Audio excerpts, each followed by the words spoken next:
ओम शांति। अव्यक्त मुरली है 2 फरवरी 1970। टाइटल है आत्मिक पावर की परख। आज बाप दादा हर एक का प्रोजेक्टर शो देख रहे हैं। आप लोग भी प्रोजेक्टर शो रखते हो? प्रोजेक्टर कौन सा है जिस द्वारा चित्र देखते हो? हर एक के नयन प्रोजेक्टर हैं। इस प्रोजेक्टर द्वारा कौन सा चित्र दुनिया को दिखला सकते हो? वह है साइंस की शक्ति का प्रोजेक्टर और यह है ईश्वरी शक्ति का प्रोजेक्टर। जितना जितना प्रोजेक्टर पावरफुल होता है उतना ही दृश्य क्लियर देखने में आता है। वैसे ही तुम सभी बच्चों के यह दिव्य नेत्र जितना जितना क्लियर अर्थात रूहानियत से संपूर्ण होंगे उतना ही तुम बच्चों के नैनों द्वारा कई चित्र देख सकते हैं और ऐसे ही स्पष्ट दिखलाई देंगे जैसे प्रोजेक्टर द्वारा स्पष्ट दिखाई देते हैं। तो इन नैनों द्वारा बाप दादा और पूरी रचना के स्थूल, सूक्ष्म, मूल तीनों लोकों के चित्र दिखाई दे सकते हैं। कोई भी आपके सामने आए तो सर्व साक्षात्कार तुम्हारे नैनों द्वारा कर सकते हैं। जितनी जितनी लाइट तेज होगी उतना चित्र क्लियर। बल्ब पावरफुल कितना है वह फिर बाप दादा कैसे देखते हैं मालूम है? अपना बल्ब देखा है कि कितने पावर का है? हर एक ने अपने बल्ब की पावर देखी है। जो समझते हैं हम अपनी लाइट की परसेंटेज को जानते हैं कि हमारा बल्ब किस प्रकार का है वह हाथ उठाएं।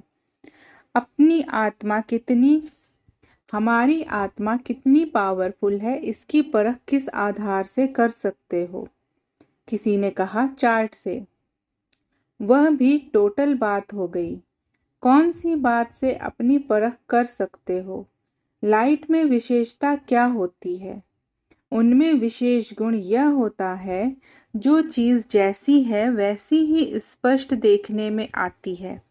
अंधियारे में जो जैसी वस्तु है वैसे देखने में नहीं आती है। तो लाइट का विशेष गुण है अस्पष्ट को स्पष्ट करना। इस रीति से अपनी लाइट की परसेंटेज परखने का तरीका यही है। एक तो अपने पुरुषार्थ का मार्ग स्पष्ट होगा अर्थात लाइन क्लियर देखने में आएगी। दूसरी बात अपना भविष्य स्टेटस भी देखने में आएगा।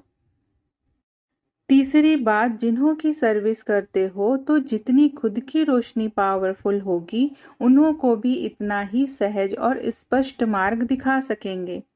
वह भी सहज ही अपने पुरुषार्थ में चल पड़ेगा। अपनी मंजिल सहज देखने में आएगी। जितना लाइट की परसेंटेज ज्यादा होगी उतना ही सभी बातों में स्पष्ट देखने में आएगा।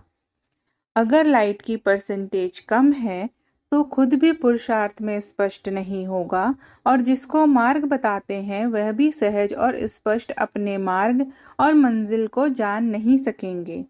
जिसकी लाइट पावरफुल होगी वह न खुद उलझते न दूसरों को उलझाते हैं। तो अपने पुरुषार्थ अपनी सर्विस से देख सकते हो कि जिन्हों की सर्विस करते हो उन्हों का मार्ग स्पष्ट होता है। अगर मार्ग स्पष्ट नहीं होता है तो अपनी लाइन की परसेंटेज की कमी है। कई खुद कभी कदम कदम पर ठोकर खाते हैं और उनकी रचना भी ऐसी होती है। अभी आप एक एक मास्टर रचयिता हो तो मास्टर रचयिता अपनी रचना से भी अपनी पावर को परख सकते हैं। जैसा बीज होता है वैसा ही फल निकलता है। अगर बीज पावरफुल नहीं होता है तो कहाँ कहाँ फूल निकलेंगे, फल निकलेंगे, लेकिन स्वीकार करने योग्य नहीं होते हैं। जो बहुत सुंदर व खुशबूदार होंगे, जो फल अच्छा होगा उनको ही खरीद करेंगे ना।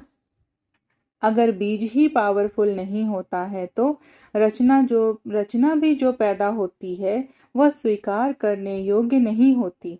इसलिए अपनी लाइट की परसेंटेज को बढ़ाओ।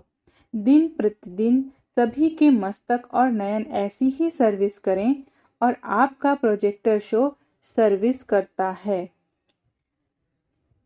दिन प्रतिदिन सभी के मस्तक और नयन ऐसे ही सर्विस करें जैसे आपका प्रोजेक्टर शो सर्विस करता है। कोई भी सामने आएंगे वह चित्र आपके नयनों में देखेंगे। नयन को देखते ही बुद्धि योग द्वारा अनेक साक्षात्कार होंगे। ऐसे साक्षात्कार मूर्त आपको अपने को बनाना है। लेकिन साक्षात्कार मूर्त वह बन सकेंगे जो सदैव साक्षी स्थिति में स्थित होंगे। उनके नयन प्रोजेक्टर का काम करेंगे। उनका मस्तक सदैव चमकता हुआ दिखाई पड़ेगा। होली के बाद सॉन्ग बनाते हैं ना, देवताओं को सजाकर मस्तक में बल्ब जलाते हैं। यह सॉन्ग क्यों बनाते हैं? यह किस समय का प्रैक्टिकल रूप है? इस समय का, जो फिर आपके यादगार बनाते आते हैं। तो एक एक के मस्तक में लाइट देखने में आए। विनाश के समय भी यह लाइट रूप आपको बहुत मदद देगी। कोई किस भी वृत्ति वाला आपके सामने आएंगे, वह इस देह को ना देख आपके चमकते हुए इस बल्ब को देखेंगे, जो बहुत तेज लाइट होती है और उसको जब देखने लगते हैं तो दूसरी चीज छिप जाती है। वैसे ही जितनी जितनी आप सभी की लाइट तेज होगी उतना ही उनको आपकी देह देखते हुए भी नहीं देखने में आएगी।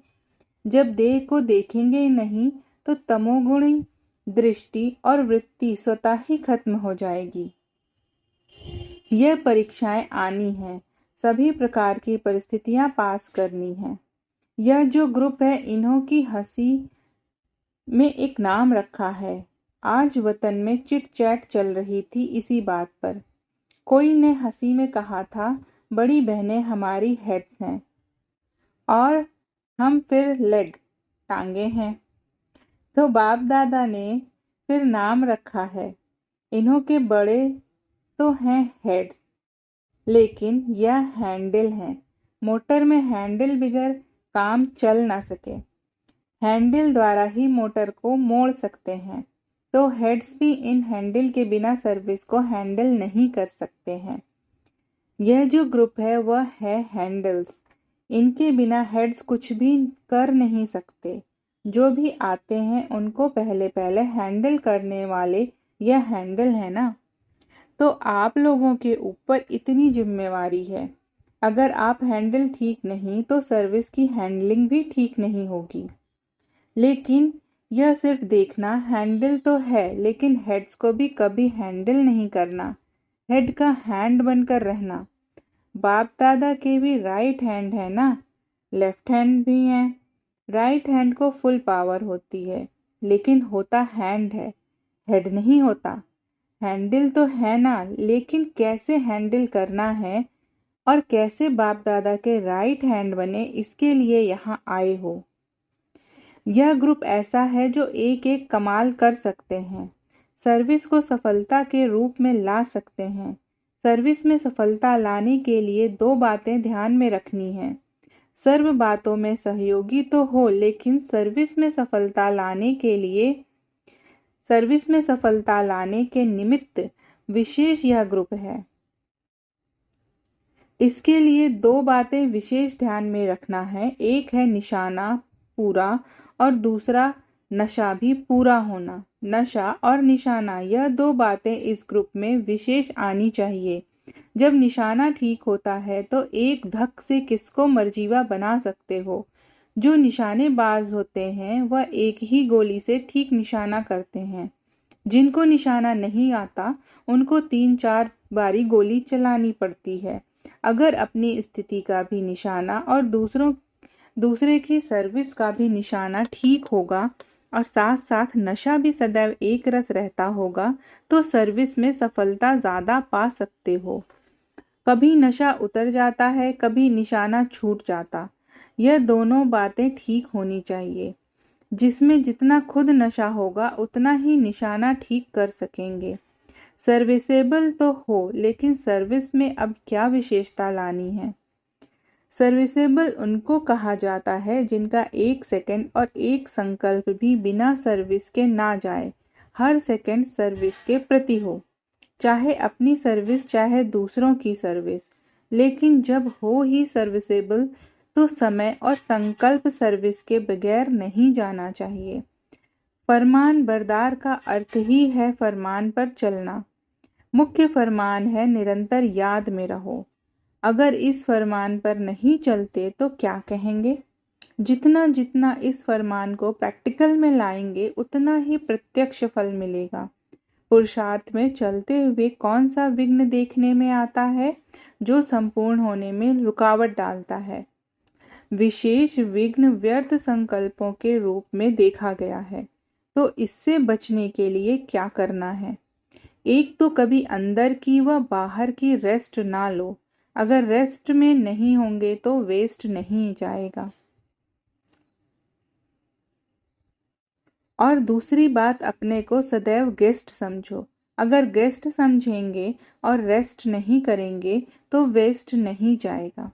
चाहे संकल्प चाहे समय, यह है सहज तरीका। अच्छा, अब फिर समाप्ति के दिन सभी के मस्तक के बल्ब कितने पावर के हैं वह देखेंगे, और पावरफुल होंगे तो माया उस पावर के आगे आने का साहस नहीं रखेगी। जितना बल्ब की पावर होती है उतना सामना कोई कर नहीं सकता। ऐसी पावरफुल स्थिति देखेंगे। सर्विसेबल हो, अब पावरफुल बनो। एक्टिव हो लेकिन एक्यूरेट बनो। तो इस ग्रुप को विशेष छाप कौन सा लगना है? एक्यूरेट। कोई भी बात में सदैव एक्यूरेट, चाहे मनसा चाहे वाचा चाहे कर्मणा, तीनों में एक्यूरेट। अच्छा, ओम शांति।